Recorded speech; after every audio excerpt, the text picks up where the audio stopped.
Bonjour à toutes et à tous, vous êtes sur 01 TV, vous faites bien, merci d'être là comme chaque jeudi pour le débrief de l'actu tech. Bienvenue dans 01 Hebdo. Jérôme Collombat, bonjour. Salut François, bonjour à tous, nous sommes ravis de vous retrouver pour ce numéro presque de fin d'année, Oui. mais pas encore. Voici encore là la semaine prochaine, sachez-le. Exactement. Alors de quoi on parle cette semaine François ? Eh bien, tout d'abord, vous allez découvrir des lunettes de réalité augmentée pour les sportifs. C'est une innovation française et nous recevons leur créateur. Ça, c'est top. On adore ce type de produit. Jérôme, on découvrira tout à l'heure WeFound, qui permet en fait de recycler des PC et rendre l'informatique, on va dire, durable. On va parler gros cube également, ou plutôt grosse batterie, hein. Ouais, Avec c'est mieux. Dimitri Charitsis qui a testé les nouvelles voitures électriques de BMW. Elles sont belles. Et puis Margot Duchesne sera là pour sa petite sélection d'applis, comme chaque semaine. Et avec elle, on va préparer Noël. Le sapin est prêt, Jérôme, chez toi ? Pas du tout, je suis très en retard. Tu veux que je te chante Jingle Bells ? Allez, vas-y. Non. Non, C'est tu veux parti. pas ? Bon, allez, c'est parti. Bienvenue dans 01 Hebdo.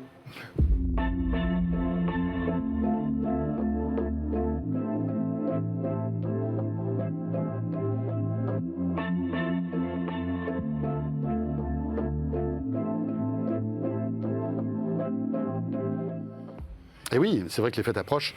Et sachez qu'on se retrouvera la semaine prochaine pour un 01 Hebdo spécial Noël, hein, Jérôme. Yes. On aime bien ça et vous verrez toute la rédaction de 01 Net, voire même aussi peut-être des rédactions, on va dire d'Altis Média seront là. Peut-être qu'on aura aussi avec nous Anthony Morel, que tu connais bien, pour notre sélection de cadeaux de Noël. On sera ravis de les accueillir.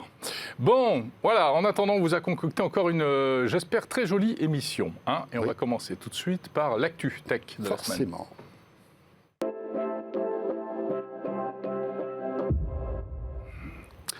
Et Jérôme, on va parler, pour débuter, de Wi-Fi. Amateurs de gigabits et de gigahertz, cette news est faite pour vous.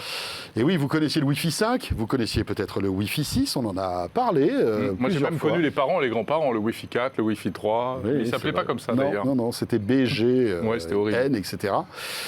Et là, attention, une nouveauté, c'est le Wi-Fi 6E. Alors, il existe depuis un moment, sauf que la nouveauté et l'actualité de cette semaine, c'est qu'il a été autorisé en France, Jérôme. Et oui, c'est l'ARCEP, l'autorité des télécoms, qui a donné son feu vert pour l'exploitation du Wi-Fi 6E en France.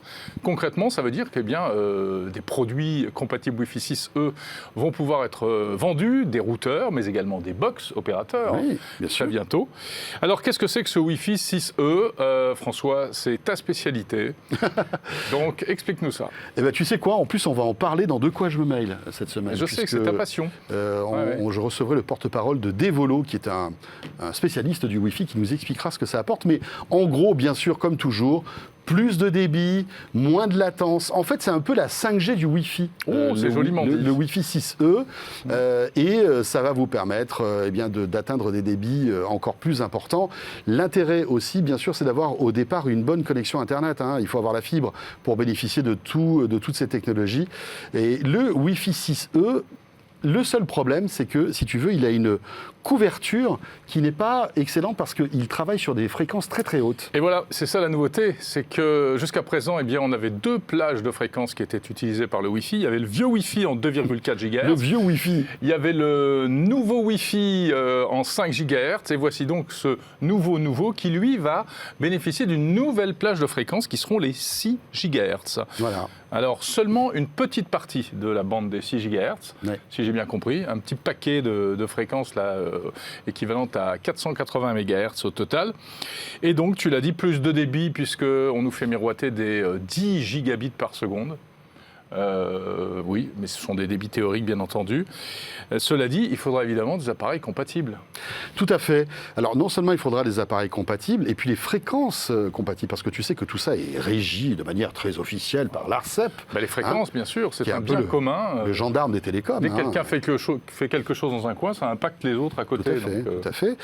Et ces fréquences, en fait, n'ont pas été totalement libérées, comme aux US, par exemple, où là, elles ont été complètement allouées, en fait, au Wi-Fi 6E, ce qui fait qu'en France, on aura En tout cas, au départ, un Wi-Fi 6E Lite moins puissant que dans d'autres régions du monde, tout simplement parce que, eh bien voilà, l'ARCEP n'a pas encore donné son autorisation. Tout ça devrait évoluer dans les mois ou les années qui viennent, mais malgré tout, on devrait avoir un gain de performance. Voilà, c'est donc ce qu'on disait, c'est que ce n'est qu'une partie de la bande des 6 gigas.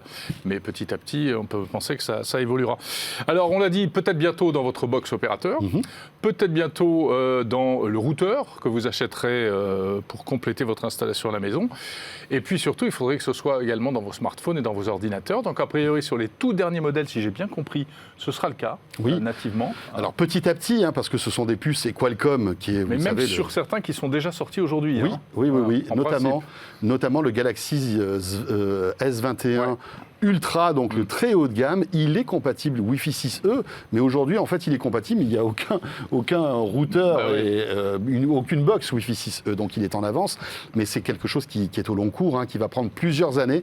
Mais sachez qu'on est en train déjà de construire le futur du Wi-Fi pour qu'on ait encore de meilleures connexions à la maison. Oui, parce que le nouveau processeur Snapdragon 8 Gen 1 de Qualcomm, qui devrait équiper un paquet de smartphones haut de gamme prochainement, sera compatible Wi-Fi 6E. En revanche, pour les ordis, ça risque d'être un peu plus long. Et tu sais, on parle beaucoup de métavers, de casques sans fil, etc. C'est avec ce type de technologie qu'on aura une expérience en fait de réalité virtuelle encore plus poussée parce qu'il y aura moins de latence, parce qu'il y aura encore plus de débit. Voilà, on est en train de préparer le futur avec ce Wi-Fi 6. Même si c'est à chaque fois l'histoire qui se répète finalement. Et puis en tout cas, il y a une chose qui ne change pas. Il est toujours strictement interdit de dire la Wi-Fi. Oui. Sous peine d'une peine de prison qui a augmenté, qui peut être jusqu'à 30 ans incompressible, je crois. C'est ça. Et 6,5 millions d'euros d'amende. Absolument. Voilà. Et alors, nous, on est pour. Alors, si vous dites la Wi-Fi et la Bluetooth, alors là, c'est... c'est combo, là. On est à deux doigts de la peine de mort, presque. Non, il ne faut pas exagérer quand même. Bien sûr. Jérôme, dans l'actualité aussi, ce mauvais coup qui est arrivé à Microsoft. Oui, exactement, puisque 1 million d'appareils sous Windows se sont retrouvés infectés par un botnet, enfin par un malware qui fait partie d'un botnet. Vous savez ce que c'est qu'un botnet? C'est un réseau d'ordinateurs à travers le monde, infectés la plupart du temps à l'insu de leurs propriétaires. Et puis le pirate qui est au bout, dès qu'il a besoin, il appuie sur un bouton et tac, il bénéficie de cette puissance de feu. Vous vous en rendez même pas compte et sans le savoir, vous participez à une cyberattaque, vous faites du minage de Bitcoin, etc. Donc ça pompe vos ressources et ça fait des choses interdites. Voilà, donc 1 million d'appareils Windows. 1 million d'appareils, c'est quand même beaucoup. Bon, alors en fait, c'est connu depuis très longtemps, cette histoire-là. Il s'appelle, il a un petit nom, il s'appelle Glupteba. C'est sympa. Glup. Cela dit, on dit 1 million d'appareils Windows, c'est beaucoup, mais finalement, c'est une goutte d'eau quand on voit le parc installé d'ordinateurs, de PC sous Windows. Il doit en avoir des centaines de millions, voire peut-être même 1 milliard, ou en tout cas, on n'est pas loin. C'est magnifique ce petit dessin là qu'on voit. C'est Pierre Thiolin qui a fait ça? Tout à fait. Mais quelle très bonne idée! Mais oui. Donc voilà, ce réseau malveillant. Alors, il y a eu des victimes aux États-Unis, en Inde, au Brésil, en Asie, du Sud-Est, tu le disais. Aujourd'hui, le problème a été résolu, visiblement. Enfin, ils ont déconnecté le botnet, mais apparemment, dans ce cas-là, les pirates font quelques manips pour le remettre en route. Ce qui est amusant, c'est que ça concerne Windows, mais c'est Google qui a levé le lièvre, qui a découvert le truc. Et parce qu'on sait que Google et Microsoft également sont très très investis, font vraiment... et investissent beaucoup dans la sécurité. Investissent beaucoup dans la cybersécurité aujourd'hui. Voilà. Jérôme, on enchaîne avec cette fois-ci une nouveauté qui va plaire aux plus geeks d'entre vous et aux plus gamers aussi. C'est vrai qu'aujourd'hui, quand on joue aux jeux vidéo sur portable, on n'a pas trop le choix. Il y a la Nintendo Switch et... La Nintendo Switch, en fait. Il n'y a rien d'autre. C'est déjà bien. Mais il faut savoir que notre camarade Adrien Branco a peut-être découvert une future console de jeux portable. Et oui, et elle est signée Qualcomm, en partenariat avec Razer. Vous savez, Qualcomm, le fabricant de processeurs, a fait un certain nombre d'annonces. Plein de nouvelles puces, on en a parlé d'ailleurs la semaine dernière. Et parmi les nouveautés, ils ont présenté une console. Alors, j'ai l'impression que c'est plus une démonstration technique pour montrer ce qu'il est possible de faire avec leurs puces dédiées au gaming. En tout cas, Adrien, on va tout nous dire tout de suite. Attention, tirez l'oreille parce que apparemment son micro s'était débranché ce jour-là. C'est pas tip-top au niveau qualité sonore. Ouais, mais ça vaut le coup de regarder malgré tout ce petit reportage. Est-ce que Qualcomm est en train de préparer le futur de jeux vidéo? C'est une bonne question en tout état de cause. Le fondeur américain s'y prépare. J'ai dans la main un prototype que Qualcomm a développé avec le spécialiste du jeu vidéo Razer, qui est en fait pas vraiment encore une console de jeu. Il s'agit pour l'instant d'un kit de développement, donc à destination des développeurs de jeux vidéo. C'est un appareil que vous ne pourrez pas acheter. Pour l'instant, il n'y a pas de prix, on a très peu de spécifications. Mais en tout état de cause, sur les vidéos que vous pouvez voir, on voit que c'est déjà largement opérationnel. Sur la puce, on n'a pas beaucoup d'informations, si ce n'est que les cœurs les plus puissants de l'intérieur sont des cœurs Cortex X1. Et on n'a pas d'histoire de fréquence, on ne sait pas exactement quelles sont les spécificités de la puce graphique Adreno. Ce que l'on voit, regardez sur les images, c'est qu'on peut déjà jouer à beaucoup de jeux. Tous les jeux Android vont bien sûr tourner de manière très satisfaisante, comme vous pouvez le voir ici, que ce soit les jeux de voiture, les jeux d'avion, donc toute la panoplie de jeux Android que vous avez sur votre smartphone, vous allez pouvoir en profiter dans cet appareil qui a tous les contrôles physiques, on va le dire, d'une Nintendo Switch. D'ailleurs, Qualcomm ici doit remercier Nintendo qui a créé de nouveaux usages, cette envie d'avoir ces jeux vidéo au fond de son canapé. Et pour parler de canapé, quand on a aussi envie de jouer dans les jeux consoles, et puisqu'il s'agit d'une puce smartphone avec dessous un système Android, et bien évidemment, on va pouvoir profiter du cloud gaming, l'autre gros axe de communication de Qualcomm, et pour cause, grand champion du Wi-Fi et des modems.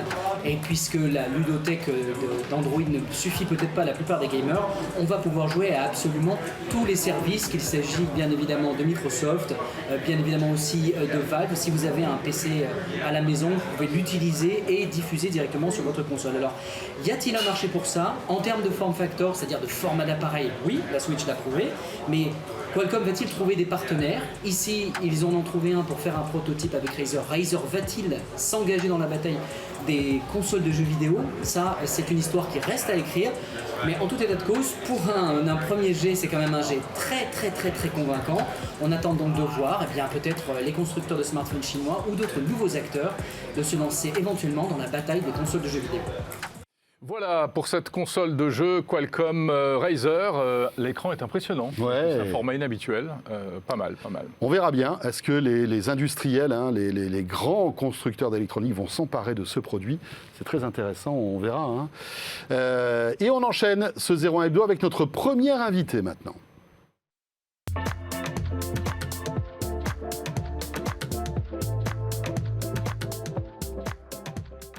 Et on va rester dans les produits tech innovants. François, nous recevons Xavier, bonjour.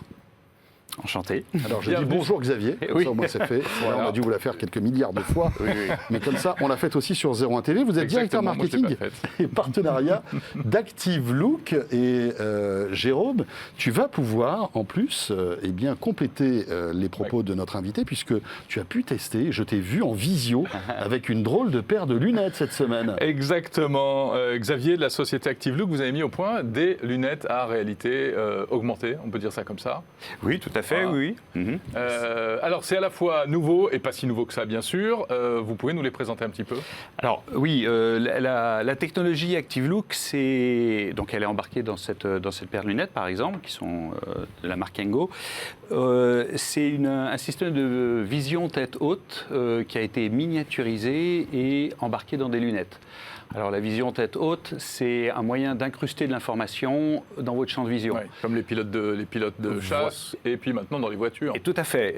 C'est ce qu'on retrouve parce que dans tout ce qui est les visières de pilotes de chasse, les voitures, on trouve ça aussi sur le pare-brise des avions de ligne.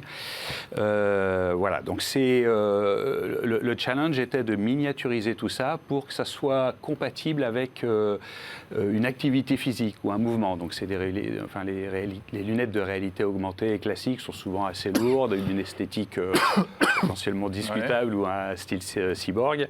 Et donc, nous, le challenge qu'on s'est posé, c'est de pouvoir fournir de l'information visuelle alors que les gens sont en mouvement. Donc, il y avait deux challenges à résoudre.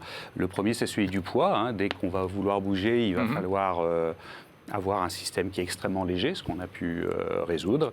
Et puis, en termes de... Il faut faire attention à ne pas trop interagir de manière cognitive, c'est-à-dire qu'il faut fournir un système de visualisation qui puisse permettre le mouvement. Et oui, et puis que ce ne soit pas dangereux. Tout à fait. Que ce ne soit pas trop distrayant.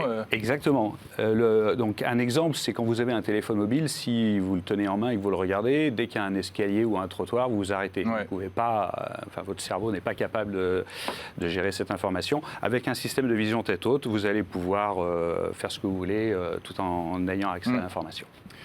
Alors donc vous êtes concepteur de cette... Je fais partie de l'équipe de la construction. Non, c'est un travail d'équipe. Oui, c'est pas vous qui avez les tournevis. Un petit peu de temps en temps. Vous voyez, vous savez.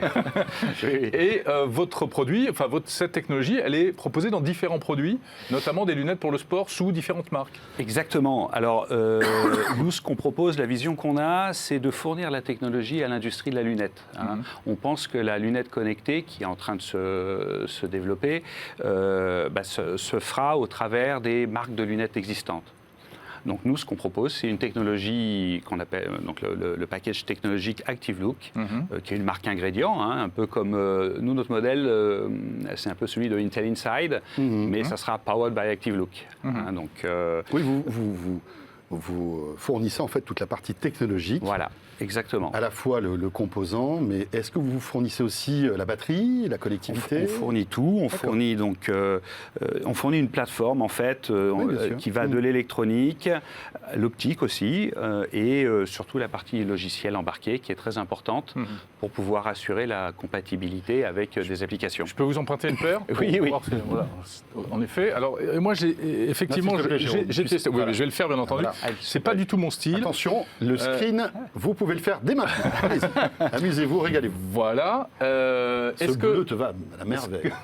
Est-ce que cette forme, elle est dictée par la technologie Alors, en partie. C'est très arrondi, c'est joli, mais c'est assez contraignant. On voit que les verres sont quand même assez grands. On voit qu'ils descendent quand même assez. Alors ça, c'est un choix pour avec ce modèle, on s'intéresse surtout au monde du sport, et notamment celui du sport d'endurance, du vélo, du triathlon et de la course à pied.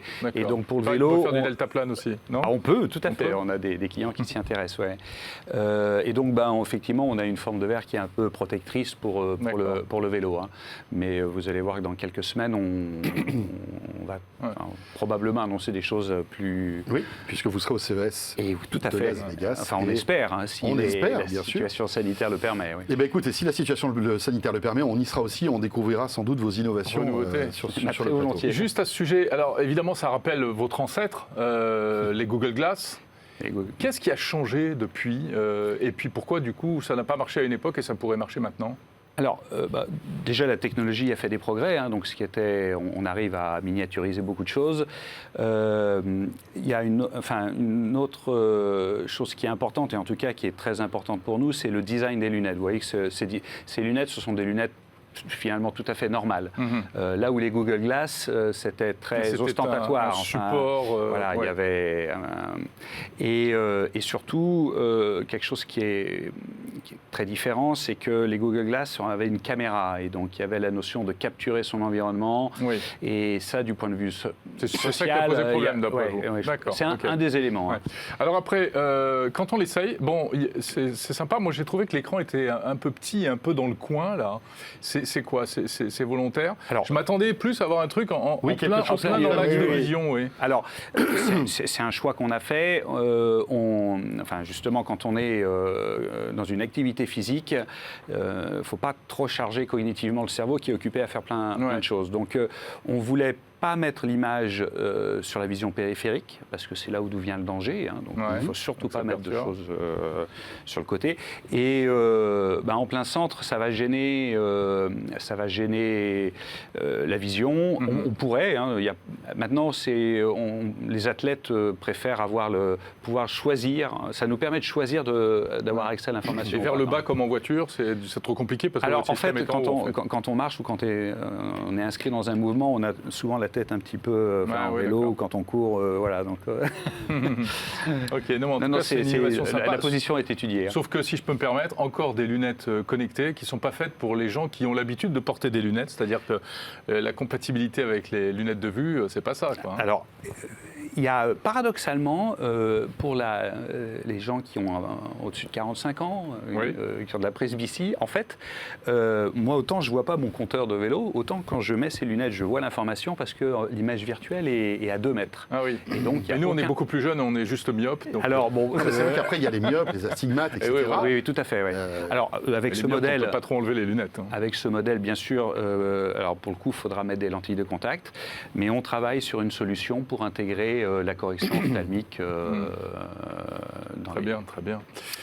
Eh bien, Super, belle innovation super française. intéressant. Hein, donc, on vous souhaite de trouver votre marché et puis de... Eh bien, écoutez, je vous remercie beaucoup. Voilà. Et on se voit, si tout va bien, croisons les doigts. Oui, ça serait bien. Oui, ça En serait janvier bien. à Las Vegas pour le CES. Merci C'est beaucoup, moi qui vous Xavier, remercie. bonjour. Merci beaucoup. Il est temps de retrouver maintenant notre rendez-vous Tech Care, comme chaque jeudi.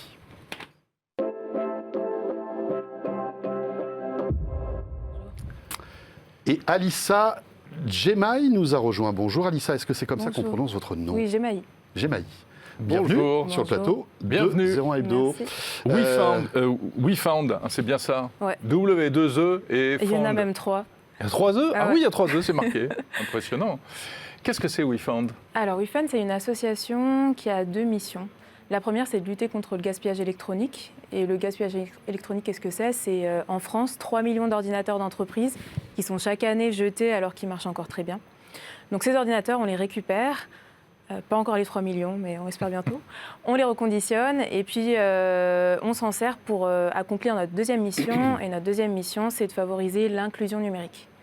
Utiliser un ordinateur, ça peut paraître anodin pour plein de personnes, mais pour encore beaucoup de personnes en France, c'est un facteur d'exclusion. Tout On à parle fait. de 13 millions, c'est Ouais, ça? ouais. 13 millions de sur le bord du chemin, quoi. Ouais, exactement. Et qu'est-ce que ça veut dire pour elles? Ça veut dire pas pouvoir faire ses démarches administratives, pas pouvoir assurer l'éducation de leurs enfants, accéder à des loisirs, Bien à la sûr. mobilité, etc. Se Donc, cultiver, tout simplement, Ouais. aussi, bien sûr. Ouais. Donc il leur faut des machines. Donc vous fournissez ces machines récupérées auprès des entreprises. Ouais.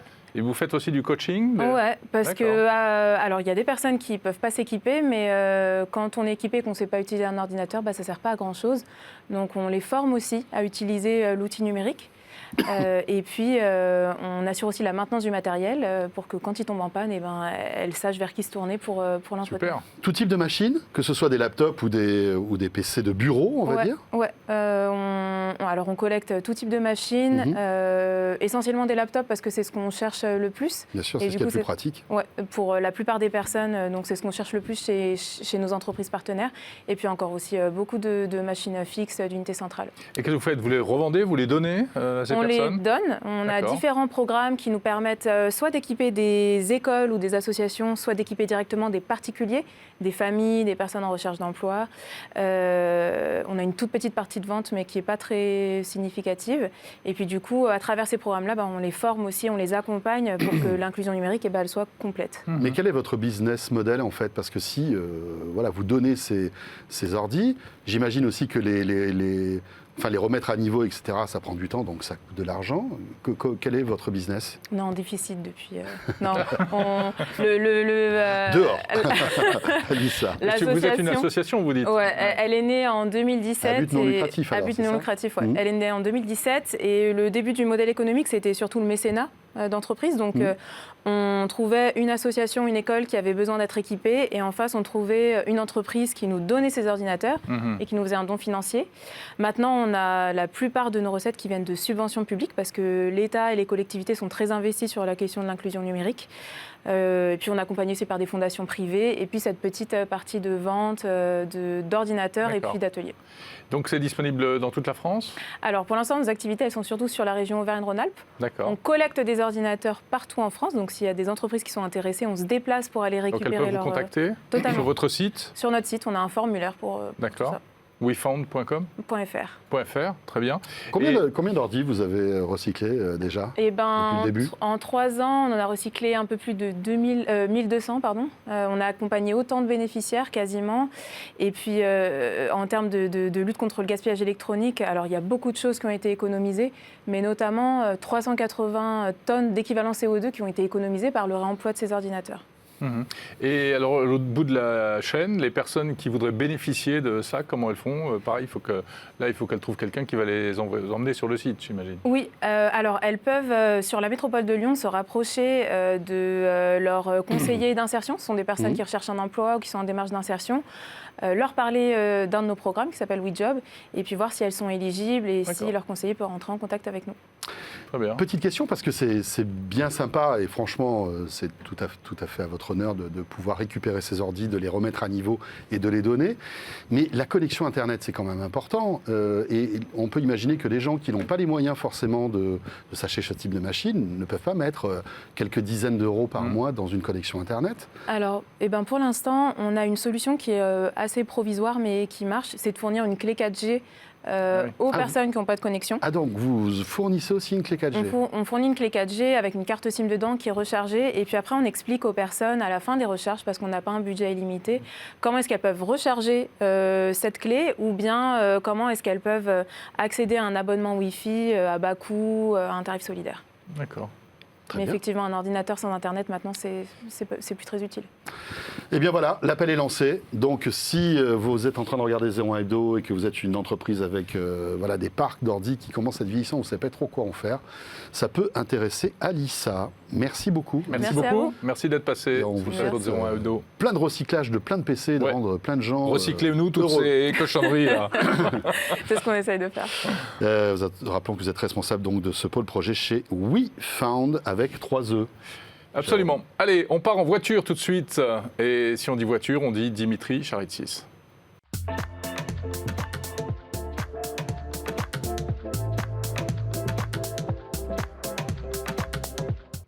Et nous accueillons avec plaisir Dimitri Charitsis. Salut Dimitri. Salut messieurs. Bonjour Dimitri. Journaliste à 01net.com, spécialisé entre autres dans les mobilités. Et Dimitri, tu vas nous expliquer maintenant la stratégie d'un constructeur, on va dire premium allemand, BMW. Vous savez que c'est branle-bas de combat aujourd'hui dans les industriels de l'automobile. Les Européens notamment, ouais. Avec panique à bord, puisque avec toutes les contraintes qu'ils ont d'électrifier leur parc de véhicules alors que personne n'est prêt, c'est compliqué. On le voit, il y a des actualités qui tombent là-dessus quasiment tous les jours. C'est le cas aussi pour BMW, qui a les mêmes contraintes que les autres. Bien et sûr. tu vas un petit peu nous expliquer quelle est la stratégie de BMW concernant l'électrique. Alors, si vous êtes un peu au courant de ce qui se passe dans le monde électrique, vous avez vu que BMW a annoncé et commercialisé ces derniers jours 2 modèles en même temps, 2 modèles très différents qui sont l'i4 et l'iX. D'un côté, on a une berline sportive coupée dans la tradition de ce que fait BM habituellement, c'est-à-dire les séries 3, les séries 4, qui sont évidemment très typées. Et de l'autre côté, on a un gros SUV 100% électrique qui est, on dirait, presque à l'inverse de la berline coupée. Et donc l'idée, c'est pourquoi on s'est posé la question de pourquoi BMW sortait ces 2 modèles en même temps et quel était le message derrière ça.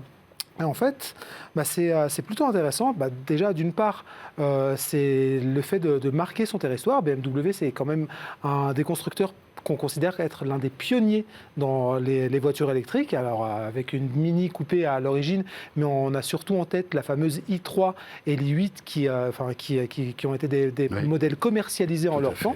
Et C'est BM, rigolo l'i3 d'ailleurs. oui, et elle elle fonctionne toujours, elle a moi, perduré, j'aime bien. elle n'a jamais été renouvelée, elle a jamais été, elle a été, on va dire, retravaillée, mais elle n'a jamais donné lieu à un successeur. Et au final, BMW est arrivé l'an dernier avec un modèle d'X3 qui s'appelait l'iX3, qui était une X3 électrifiée, mais on le sentait un petit peu en retrait. Et là, le fait d'annoncer ces 2 modèles d'un coup, c'est vraiment la marque qui essaye de marquer son territoire et de dire, voilà, on est vraiment là sur l'électrification. Et c'est pas anodin qu'ils aient choisi un modèle qui leur ressemble énormément, l'i4, et de l'autre côté, un SUV, et le SUV, c'est l'iX. L'iX, en fait, il est là pour autre chose. Alors, l'i4, c'est pour marquer l'image. L'iX, c'est pour... en fait, l'iX va remplacer, et c'est là aussi un geste assez fort, va remplacer la série 7 en tant que vitrine technologique de la marque. C'est le 7 qui est le modèle... Pardon ? C'est une thermique C'est une thermique et c'est le modèle, très haut de gamme, c'est l'équivalent de la 8 chez Audi ou de la classe S chez Mercedes. Donc des gros bébés. Quoi. Voilà, exactement. Et l'IX va reprendre du coup un rôle qui était dévolu à ce très haut de gamme en devenant la vitrine technologique de BMW, et elle va inaugurer des technologies que nous on a pu essayer ces derniers jours et qui sont absolument bluffantes. On a par exemple, la chose qui moi m'a le plus impressionné, c'est le bouclier avant qui est auto-cicatrisant. C'est-à-dire que vous voyez l'avant de la voiture. L'énorme machin là. L'énorme machin derrière. Voilà, l'énorme calandre, le double haricot comme on l'appelle. Voilà, c'est énorme, ça plaît ou ça génère une haine. Il y a un gros problème avec la plaque d'immatriculation qui vient casser le design. Écoute, il y a certains partisans, on a surtout l'impression qu'elle grossit, ce bouclier, cette calandre grossit de modèle en modèle. Ah ouais. Et donc en fait, l'avantage de cette calandre sur les modèles électriques, c'est que on peut mettre énormément de capteurs derrière. Il y a des caméras, il y a des capteurs de proximité. Ah ouais. Mais cette calandre, elle reste malgré tout fragile, parce que pour que ces capteurs puissent être utilisés à bon escient, il ne doit pas non plus y avoir une épaisseur conséquente. Et donc là où BMW innove, c'est qu'en créant en fait un matériau à base de polyuréthane qui se cicatrise tout seul. C'est-à-dire quand il y a un éclat, il y a des éclats qui viennent. Typiquement, on fait un créneau, on tape la voiture derrière. Alors, faut pas non plus taper dedans avec un marteau. Mais on va dire une rayure, voilà, une rayure, ou alors un éclat de gravier qui laisse des traces. Et en fait, grâce à un procédé qui chauffe le bouclier, on arrive à réparer et à effacer la rayure. On avait vu passer un smartphone. Et ça se chauffe. Comment ça se chauffe en fait ? C'est la voiture qui le chauffe, mais en fait, il y a une barre chauffante derrière. Ah oui, d'accord. Il y a des résistances. Et ça fonctionne, mais ça fait grille-pain aussi. Pas tout à fait. Mais en tout cas, voilà, ça fait partie de ce genre de petits, de nouvelles fonctionnalités qui devraient se retrouver dans les futurs modèles. Et l'IX inaugure aussi d'autres fonctionnalités, comme le fameux Sky Lounge. En fait, c'est un toit en verre, mais dont l'opacité peut se régler. On peut voir complètement à travers ou le bloquer complètement en appuyant simplement sur un bouton. On a d'autres possibilités, comme par exemple... ça sur les Boeing 787. qui sont... C'est bluffant. Et du coup, ça arrive enfin sur des véhicules. Et la dernière fonctionnalité qui, moi, m'a pas mal intrigué, c'est la possibilité d'enregistrer soit une manœuvre, soit un petit trajet jusqu'à 200 mètres, et de le faire appliquer par la voiture seule. C'est-à-dire, en arrivant devant chez soi, imaginons, on a toujours le même créneau à faire, ou alors la même manœuvre pour rentrer dans son garage. On enregistre cette manœuvre. C'est-à-dire qu'on le fait une fois. On le fait une fois. On essaie de bien le faire, évidemment. Ouais. On le fait une bonne fois, et pour la suite, la voiture le fait seule avec son smartphone. Elle va se repérer. Voilà. Exactement. Donc voilà, c'est en ça que ces deux voitures-là, en fait, elles marquent un tournant chez BMW. Elles symbolisent non seulement ce qui se fait à peu près de mieux en électrique en ce moment, parce que malgré tout, l'i4, c'est à peu près la seule concurrente valable de la Tesla sur des niveaux de prix, de la Tesla Model 3 sur des niveaux de prix similaires. On peut évidemment évoquer Porsche et Audi, mais c'est des voitures à 100 000 €. Là, la BMW i4 qu'on a essayée, elle est à partir de 59 000 €. Donc c'est pas cher. Je n'ai pas dit ça.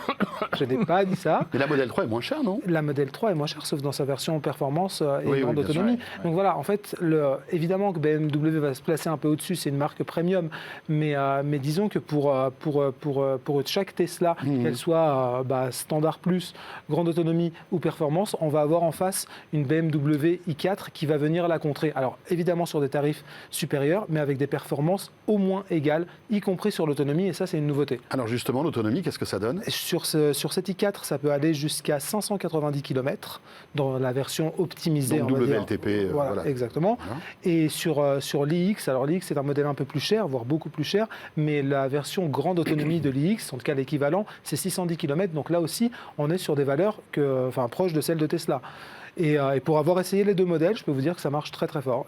Notamment l'i4 qui fait plaisir, parce que c'est assez rare en réalité de conduire des sportives électriques. On a l'habitude de voir des SUV, des compacts électriques qui abondent de plus en plus. Mais dans ce segment, il n'y a pas grand-chose en fait. Justement, c'est ce qu'on disait, il n'y a pas grand-chose en face de Tesla. Et quelle est la stratégie de BMW d'une manière plus générale sur l'électrique ? J'imagine qu'à terme, tout leur parc passera en électrique. Comme tout le monde, ils ont l'obligation européenne, je précise que c'est bien en Europe, d'arrêter les moteurs thermiques au plus tard en 2035. Je ne suis pas certain que BMW ait annoncé la fin du moteur thermique comme ont pu le faire Audi, Mercedes et Peugeot très récemment. Mais de toute façon, la stratégie est bien enclenchée et compte tenu de ce qu'on a vu là, on peut imaginer, voilà, il y a une nouvelle plateforme qui arrive dès l'an prochain, il y a plusieurs modèles qui sont annoncés. On peut imaginer que dès 2030, c'est une stratégie qui sera plus qu'enclenchée et sera complètement assumée.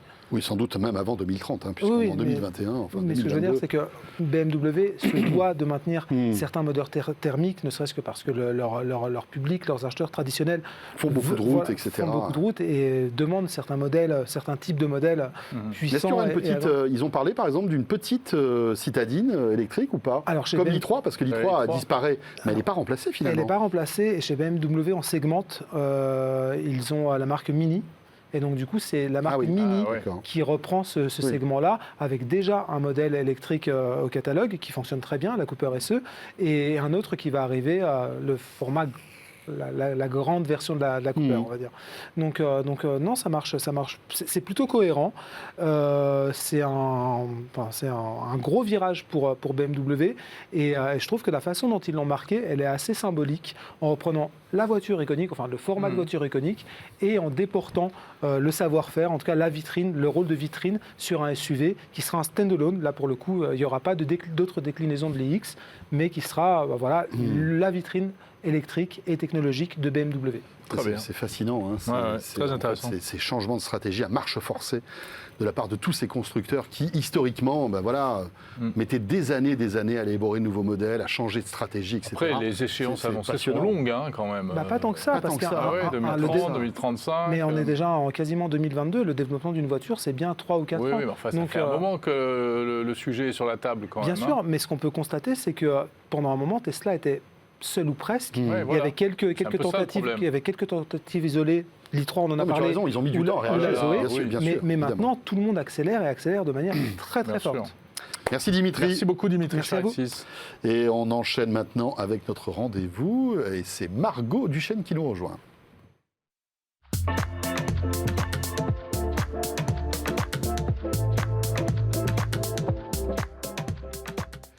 Salut Margot. Bonjour Margot. Bonjour. T'es venue avec tes notes sur ton smartphone? Presque. T'es venue avec ta tablette il est en assez papier. Gros quand même, comme J'ai l'impression qu'elle fait partie de l'école de Nicolas Lelouch. Oui, exactement. L'école qui a aussi son petit calepin. bloc-notes. Voilà, j'aime beaucoup. Margot, merci d'être là. C'est jeune. Et tu vas nous parler en fait de ta petite sélection d'applis pour Noël, parce que là, l'heure tourne. Oui, c'est ça, l'heure tourne. Je me suis dit, pourquoi pas en faire une petite chronique avec plusieurs applications. Alors, je me suis dit, voilà, Noël approche. Et puis, ce qui est le plus compliqué avec Noël, c'est de faire sa liste, en fait. La liste de Noël, c'est ce qu'il y a de plus compliqué. Donc, j'ai trouvé une petite application qui s'appelle Liste cadeaux, qui est née il n'y a pas si longtemps que ça, le 1er septembre 2021. Et c'est pour l'instant une version un petit peu test, une version essai. Donc, pour l'instant, il y a 300 utilisateurs. Donc, c'est très peu, c'est un petit échantillon. Mais ça va commencer. Et j'ai bon espoir que ça marche parce que c'est une application qui vous évite de faire des cadeaux en double. Vous créez un événement, vous appuyez sur le petit plus, vous créez un événement, vous avez soit la possibilité de faire votre liste, soit donc la liste de Noël, soit un Secret Santa. Donc pour la première partie, la première catégorie, donc du coup on va s'intéresser à la liste de Noël. Vous avez juste à ajouter en fait les cadeaux que vous voulez. C'est un peu compliqué pour l'instant parce que vous devez aller sur le site internet, prendre le lien, copier-coller le lien. C'est un petit peu redondant, c'est pas très simple. Surtout si on veut beaucoup de cadeaux. Effectivement, ça va prendre du temps, du coup. Mais dans les prochaines évolutions, ce qu'ils veulent faire à partir de janvier, c'est faire beaucoup de modifications. Là, c'est vraiment le test.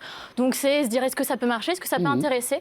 Et donc, vous pouvez inviter les gens de votre famille et vos amis à rejoindre votre liste de Noël en leur envoyant un petit code. Ça, c'est pour se faire offrir des cadeaux.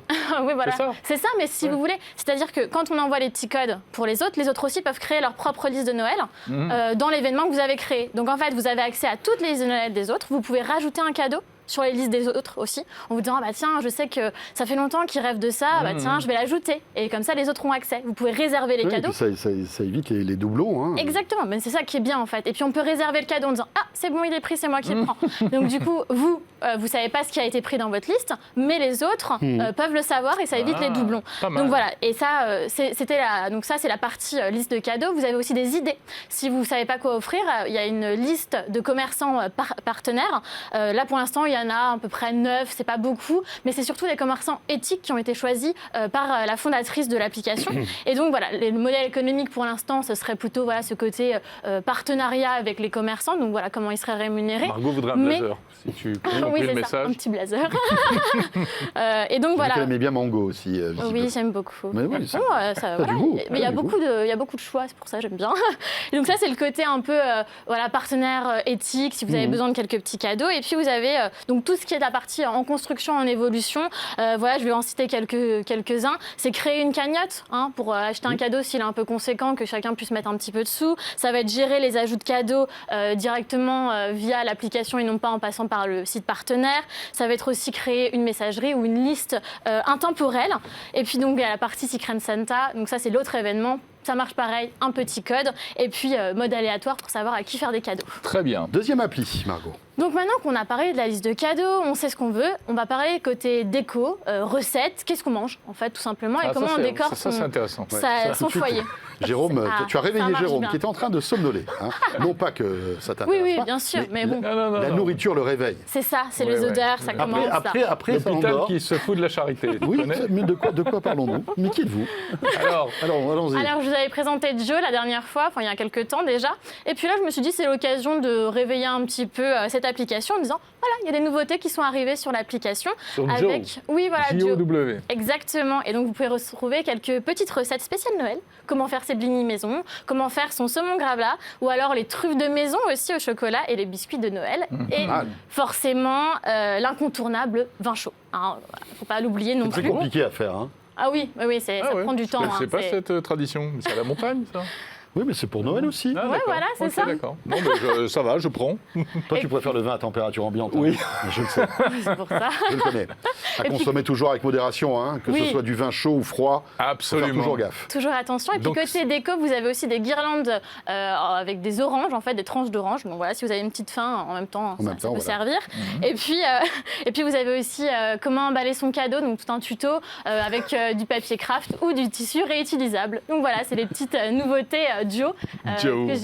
que j'ai trouvées. Ok, Vivino maintenant. Oui, donc voilà, on a parlé de la déco, on a parlé Attention, du on a encore repas. un disclaimer. Ça va t'intéresser. là. Et Deuxième maintenant, appli. le vin. J'ai l'impression qu'elle a fait la chronique pour toi, Jérôme. C'est la réputation C'est que pour vous Noël, essayez de c'est me pour faire, ça, mais c'est personne n'est convivial. dupe. Donc voilà, Vivino, je pense que vous connaissez, c'est quand même une application qui est assez connue, qui a été créée en 2010. Donc c'est une application qui est danoise et qui compte quand même 50 millions d'utilisateurs dans le monde entier. Donc c'est quand même une grosse C'est application. du lourd.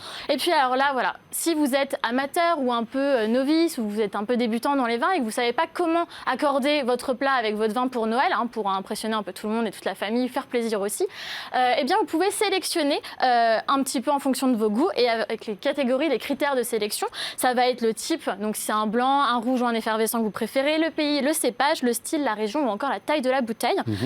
Vous pouvez donc être un peu guidé par rapport à ce que vous voulez manger et vos goûts. Et puis après, vous pouvez tout simplement régler la fourchette de prix et surtout ajouter directement les bouteilles à votre panier et payer directement sur l'application. L'application, c'est aussi un véritable réseau social. Enfin, faut se le dire. Vous avez votre propre profil et puis vous pouvez mettre des notes, vous pouvez ajouter et scanner. Par exemple, si vous n'avez pas trouvé le vin qui vous plaisait, vous pouvez très bien aller en supermarché, scanner le vin et savoir si ça va aller ou pas avec vos repas. C'est une bonne petite application, toujours consommer avec modération le vin, mais un peu fouillis. Voilà. On va terminer par, sans doute, l'appli que nous attendons tous. Margot. Oui, je pense. On va finir avec une note légère, mais super importante tout de même. Tout à fait. C'est PNP, le Père Noël. Donc, c'est le Père Noël portable. Et cette Le Père Noël application-là... portable, Jérôme. PNP. Mais Oui, oui, tu vas vous voir. vous souvenez, quand vous étiez petit, sûrement, à la télé, on avait tous un numéro de téléphone pour Oui. appeler le Père Noël. Eh bien, maintenant... 12 € la minute. Oui, mais voilà. Eh ben, du coup, maintenant, c'est l'application. Et elle, par contre, elle a 10,99 par an ou alors 35,99 pour 10 ans. Et sinon, vous pouvez tout simplement avoir quelques petites vidéos qui sont gratuites. Vous avez juste à renseigner quelques petits critères pour pouvoir avoir votre message personnalisé du Père Noël. On va écouter un court extrait tout de suite. Ah, bonjour Margot. Quel bonheur de te voir.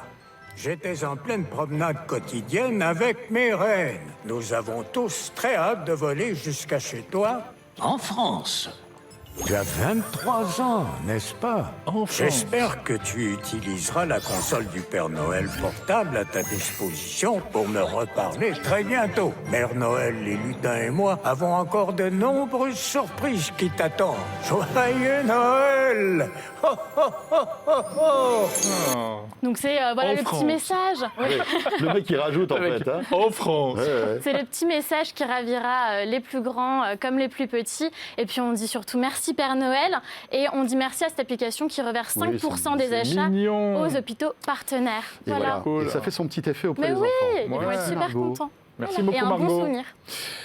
Bon, il faut qu'on laisse un peu de temps à notre ami Jordan. Et oui, qui est arrive. toujours un grand enfant. Qui est toujours un grand enfant, qui arrive tout de suite. À défaut du Père Noël, on a Jordan.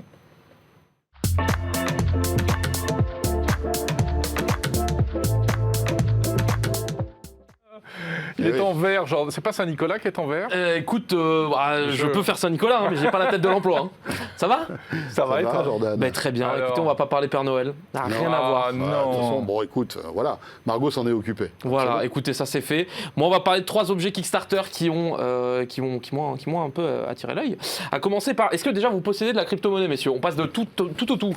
C'est Alors les- non, non, non, pas pas de encore. crypto. moi. Ouais, un Jérôme, petit peu, ouais. un petit peu. On est sur Ouais, quoi, du ouais. Bitcoin, de l'Ethereum? Exactement. Exactement, très bien. J'ai un objet qui est pour toi donc. Je demande pas ça comme ça, hein, Ah c'est ouais, pas une pas question mal, pas mal. anodine. Il y a des transitions, on bosse la chronique maintenant. Ça s'appelle CoinTicker, le premier objet. Ça a récolté quand même 80 000 euros. Qu'est-ce que c'est? C'est ça va être une sorte de porte-monnaie de ta crypto. En fait, ils sont partis du principe que, et ayant un peu de crypto aussi, hein, on va pas se Ah, mentir, on je suis va pas se multimillionnaire. mentir. Bah, bien sûr. J'ai 3 bitcoins, voilà, je suis blindé. Non, je rigole. Non, j'ai mis un peu de crypto et c'est vrai que tu as tendance à un peu aller très souvent sur ton téléphone Ouais. manger ce truc-là. Regardez. C'est ça. Faut Et- regarder. Et je commence un peu Bien sûr. à vriller là-dessus. Et c'est pour ça que j'ai vu ce produit, ça m'a fait rire. En gros, ça te laisse. C'est ça, t'es tout le temps à dire ah, ça a pris 5%, ça a pris merde, truc. ah, En gros, quel ça, c'est un enfer. petit écran que tu laisses sur le côté et qui va te donner un Quelle peu tes horreur, stats. il t'affiche le cours en temps Ouais, réel sur ton alors, bureau. par contre, après, c'est fini, hein, t'as plus de Oh vie. là hein. là là C'est Non, fini. là, t'es Quel mort. Non, là, enfer. faut se dire que c'est foutu. Là, faut tout arrêter. Et Tu te maries avec le boîtier. là. Voilà, tu plaques ta femme, tes enfants ou Ouais. ton mec et tes enfants. Et en gros, ce truc-là donc, va te donner le cours en direct. Tu peux mettre 3 monnaies différentes en même temps. Tu as plus de 20 000 cryptos au choix. Hein, c'est vous dire à quel point il y a des monnaies qui servent plus ou moins. Mais je trouvais ça assez rigolo parce qu'à un moment plus tard dans la vidéo, on voit que le truc est même waterproof. Et tu vois le mec dans son bain avec. J'espère qu'on va arriver Oh à ce moment-là de la non. vidéo qui est assez Ah, incroyable. mais tu vois, il va passer ses vacances aux Maldives. Voilà, tu vois, tu Résultat des es courses. dans ton bain, tu sais pas trop quoi faire. Bois ton verre de vin et puis on regarde le cours du Bitcoin. Quoi. Ça fait rêver, tu vois. Ça, c'est le monde de demain qu'on C'est aime. vraiment le truc T'as goré. aussi Ça fait rêver. Ouais, t'as une Merci fonction beaucoup. magnète pour le mettre sur le frigo. Enfin bref, voilà, c'est un objet sympathique. J'espère que. Écoute, pourquoi pas, ouais. Bah, après, c'est 10 heures d'autonomie, il faut quand même souvent le recharger. Enfin, tu vois, si tu oublies Ouais. de le recharger, tu peux Ouais. pas te péter un câble. Voilà, ça peut se rafraîchir toutes les 60 secondes, etc. Très Ça coûte sympa. combien? Ça coûte 60 euros quand même. Hein. Ouais, bon. Bon, par rapport à un bitcoin, c'est si peu. Hein. Bah oui, Pour tu un peux millionnaire de bitcoin, ça va. C'est ça. Mais tu peux suivre plusieurs monnaies. Oui, t'as On est 3 d'accord. monnaies en même temps. Ouais, d'accord. 3 monnaies en même temps et t'as le choix entre 20 000 monnaies. Si tu veux du Dogecoin ou du Shiba, bah, tu peux suivre le Quand t'es Shiba. un si baron tu du veux. crypto et que tu marches Oui, comme voilà. ça en roulant des mécaniques. Faut un peu aimer ça et en avoir un Ouais, petit ouais. peu quand même. Sinon, bon, si t'as 20 petites monnaies inutiles, ça sert à rien. Voilà, premier objet. Ok, cool. Qu'est-ce que tu as d'autre en rayon? Deuxième objet, vous buvez de l'eau, messieurs. Toujours. On bosse pas toutes les transitions. Hein. J'ai bossé la première, le reste, je sais. Oui, mais ça marche. Ça va? Ouais, ouais. Alors- Bouger de l'eau, c'est quand même la question la plus con qui puisse exister sur Oh Terre. non. J'ai connu 2-3 personnes ici, Jérôme, qui buvaient pas que de l'eau tout le temps. Hein. Bref, sans faire de transition avec la chronique d'avant. À moins d'être empêché. Bon, enfin, Non, bref, le deuxième objet c'est Carapur. Qu'est-ce que c'est? Là pour le coup, objet assez incroyable qui fait plutôt rêver. C'est une fontaine à eau, mais un peu particulière, parce que sinon j'en parlerai pas, on s'en fout. Bon, En déjà, fait- elle est petite. Ah, oui, t'as vu, c'est pratique. Hein. Ça se met dans n'importe quel appartement parisien. Régalez-vous. Oui, c'est ça. Non, en fait, ça va te créer de l'eau avec l'air ambiant. Ah oui. C'est ça qui est assez Très impressionnant. C'est que ça va te. Donc, vous l'avez vu, c'est jusqu'à 10 litres par jour. Ouais. Et ça va te produire de l'eau juste avec l'air que tu as dans ton appartement. Et l'humidité qu'il y a dans la Exactement. maison. En plus de tu as un déshumidificateur, tu as un purifieur d'air dedans, etc. Là, on voit un peu comment ça fonctionne. Et le truc cool, c'est que ça va t'ajouter des minéraux en plus dans l'eau. Tu vas avoir une eau alcaline, donc avec un pH supérieur à 7. Hein, on a bossé, hein, moi j'ai bossé Ouais, beaucoup je chez vois, Evian je et vois. Vitel. C'est des amis maintenant. Non, mais donc ça va te rajouter des minéraux comme du lithium. Typiquement, je savais pas que le lithium était bon, sachez-le. Voilà, c'est antidépresseur. c'est- le le lithium ouais. Absolument. Bon, C'est pour ça que bouffez Jérôme pas vos lèche batteries. sa... Hein. C'est pour ça que Jérôme lèche sa batterie. c'est ce que Non, j'allais dire. mais Vous faites pas la c'est- batterie de l'iPhone, mais le lithium en certaines quantités dans C'est l'eau, très nécessaire. bon. Mais bien sûr, Exactement, bien tu as sûr. du calcium, C'est du comme le magnésium, du fer, zinc. c'est comme Exactement. tous ces Et bah trucs-là. ça va t'ajouter ces minéraux-là et tu as cette espèce de produit que tu peux poser chez toi. Ça a été financé, hein, ça a récolté plus de 30 000 euros. Alors ça coûte un peu cher, c'est pas fait, je pense, pour les particuliers, en tout cas au début. Ça coûte plus de 1 000 euros. Ça sort en juin 2022 et voilà. Bon, ça pèse quand même 35 kilos, donc c'est un beau bébé. Faut avoir la place. Mais je trouvais le produit assez fou et se dire que peut-être dans 15-20 ans, on n'aura que des fontaines à eau comme ça, c'est très sympa, je trouve. Absolument. Mais c'est On pas avait vu- connecté à l'eau. Ah, Non. Ça récupère, Mais mais donc on Tu peut n'as imaginer... zéro eau. Là, c'était une prise, secteur, et c'est tout. La dernière fois que je suis allé au CES, c'est-à-dire il y a très Ouais, longtemps, il y 50 ans. avait des machines comme ça qui n'étaient pas pour la maison, mais qui étaient Pour les pros. pour les zones désertiques. Ah oui, bah oui, où il y par avait exemple, pas de- bien il y avait sûr. pas Il de n'y a pas par exemple. d'eau, ça a du sens, tu Mais vois. Exactement. complètement. Là, Parce t'as- qu'on est d'accord que quand tu es dans un appartement où il y a de l'eau courante, ce qui arrive quand même assez régulièrement, Oui, globalement. ça n'a pas Ouais, mais trop tu de fais sens. des Non. économies d'eau avec ça. Non, Enfin, mais peut-être que je te dis n'importe quoi, dans puis, 10-20 ans. 1000 euros, t'imagines Ouais, mais pour une entreprise, pour une grande entreprise, typiquement nous, tu vois, s'il y en avait partout, peut-être Ouais. que. Enfin, économiquement, il faut creuser quand même. parce Voilà, que je suis pas mais sûr. je trouvais le produit en Non, précieux. mais l'eau, technologiquement, en revanche, c'est intéressant. Ça- l'eau est ça- un ça- bien précieux. Et que tu crées avec de l'air, enfin, c'est fou, tu vois, Ouais, ça c'est demande fou. littéralement rien, quoi. Bref. Dernier objet, Yes. est-ce que vous regardez le ciel? J'ai plus d'idée là. Non, dernier objet, ça Alors, s'appelle. les bitcoins, l'eau, le ciel. Je crois que la vie est Prochaine étape, résumée. c'est ce que vous respirez. Hein. c'est C'est ça. vraiment, j'ai plus d'idées. Non, le dernier objet, il s'appelle Dwarf 2. C'est un objet dont on avait parlé. Donc le premier, on en avait parlé. C'est un tout petit télescope. Donc là, on le voit qui suit des petits canetons, hein, où je ne sais pas trop ce que c'est comme animal. Ça va vous permettre du coup, évidemment, d'observer les étoiles, mais pas que. La particularité, c'est que c'est vraiment très petit, ça tient dans la main. Et ils avaient déjà fait des campagnes Kickstarter qui avaient très bien marché. Celle-là, pareil, elle a plus de 200 000 euros, donc ça marche très très bien pour eux. C'est un produit qui coûte 300 euros. Et donc, bon, ce qui est cher, mais qui reste accessible si Donc t'as passion. télescope pour regarder vraiment loin les étoiles. Ouais, bah là, comme tout tu ça. peux le voir, voilà, D'accord. on peut voir les étoiles.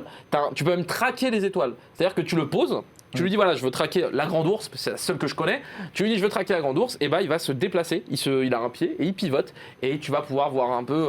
Et si t'es à la montagne, il peut trouver le grand ours. Ouais, exactement. Bah là, tu vois, c'est le gros caneton, hein, par exemple. gros caneton. Non, mais donc, ouais, t'as ce système de tracking qui est très sympa et qui va te permettre de suivre ce que tu veux. D'accord. T'as un grand angle, technologiquement, on va pas rentrer dans les détails. En fait, c'est des super compliqué. jumelles. Ouais, connecté, parce que Connecté. tu as une appli et tu peux voir aussi, parce que là, t'as pas d'œilleton. Donc tu regardes dans ton téléphone ce que ça sort. Ça filme en 4K, 30 FPS, donc tu peux avoir Tu des sais vidéos combien de sympas. fois ça peut zoomer? Alors, il le précise pas. Donc c'est toujours le souci sur ces trucs-là, hein, c'est que t'as pas toutes les infos que tu veux. Mhm. Mais dans les images qui te sortent, comme toujours, Ouais, c'est pas mal elles quand sont- même, hein, elles ça sont zoome propres. beaucoup. hein. Si vraiment c'est comme ça, ce qu'on voit Ouais, quand on le voit, bah ouais, bien c'est sûr. très Ouais. sympa, tu vois. Ouais. Maintenant, à voir ce que ça donne, mais j'avoue que c'est un produit que je trouve assez sympa. Tu peux faire Ça- des photos panorama. Ça rappelle un peu le télescope numérique qu'on a reçu il y a pas très Oui, longtemps, voilà. Unistellar. En plus petit quand même. hein. Voilà, en plus petit. Il n'est pas au même prix, je pense. Oui. Absolument, il était Combien à 3 000 300 euros. Là, il tu as était à dit. 300 euros. Bah voilà. Le Et c'est déjà Tinder. dispo? 10 fois. Alors ça Kickstarter. sort en août 2022 et ça a été financé sur les plateformes participatives. Donc produit assez sympa si vous aimez les étoiles, c'est de plus en plus chouette. Ouais. Voilà. Très Moi, bien. j'ai pas d'étoile personnellement. Oui, mais tu es une star. Oh, c'est beau ce que vous Oui, dites. c'est ce que dit ma mère. C'est beau. On va finir sur ça, je pense. J'aurais pas mieux. Hein. J'avais plus de transition de Tu es toute sûr façon. tu as 10 secondes si tu veux. C'est vrai pour trouver mieux. Écoute, non, là j'aurais pas. Je peux que dire de plus. Jordan, C'était merci. brillant. Merci à vous, c'est le cas de le dire pour les N'ajoute étoiles. rien. Merci. N'ajoute rien. Ce 01 et Restons-en là. est terminé. Merci de nous avoir suivis. Oui, on était ravis de passer cette heure avec vous. On se retrouve donc jeudi prochain pour un spécial Noël. Ouais. Et puis d'ici là, écoutez, portez-vous bien. Hein, préparez bien les fêtes. Et merci de nous Et suivre sur 01 surtout le TV. masque, tout ça, machin. hein. Ah oui, toujours. Ouais. Encore plus que jamais. Toi, Voilà. la boîte de nuit, c'est terminé. J'ai vu ça. À très vite. On sera là la semaine prochaine. Salut à tous.